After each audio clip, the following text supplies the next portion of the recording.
Hello, it's me again. So another day, another video. So naka-day off day ang tindera karon og naami sa city. So ang Robinson hapit na gid siya mag-open. Og taga-adto na kog city nagapalit gid ko ani. So ang flavor ani is matcha berry. So dili kay unahan sa lasa niya. Og mopalit ko sunod ani dili na kani nga flavor akong piliun.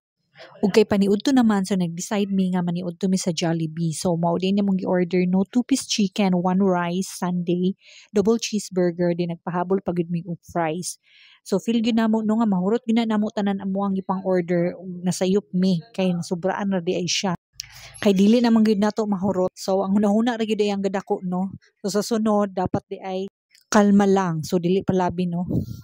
Human na mo paniudto so namalit mi og feeds no kay nahutdan na mig feeds bisig makabalibad na pud mig customer din nag-chill sa amin dayon nangadto mi og hardware. So dugay kay mi diha sa dihang ang ending wa ka siya palit masin isa. So nasayang na mong oras diha kay wala siya napalit. So nag-decide mi nga dadto mi sa Triumph mo adto. Ug naabot na mi sa pikas ng hardware so galantaw-lantaw ra mi diha no. Pero ang ending ang napalit na mo is portahan kay mag-ilis man pud gud mig portahan sa amo ang tindahan. Ug sa kadugayan namong pinili so nakapili ra gyud mi mao na siya. So padulong na mi sa cashier. Ug sa dihang nangapi pa ang isa so na di sila free coffee diri no. Ug ang ending di ay gilisdan na mo ang portahan. So dili dayto sakto sa portahan na mo atong unang nga design nga mo napili. So muna na siya final ug nagulat na lang mi nga mabayaran. Ug after day ani no nanguli na mi kay maninda pa mi so maura to. Bye.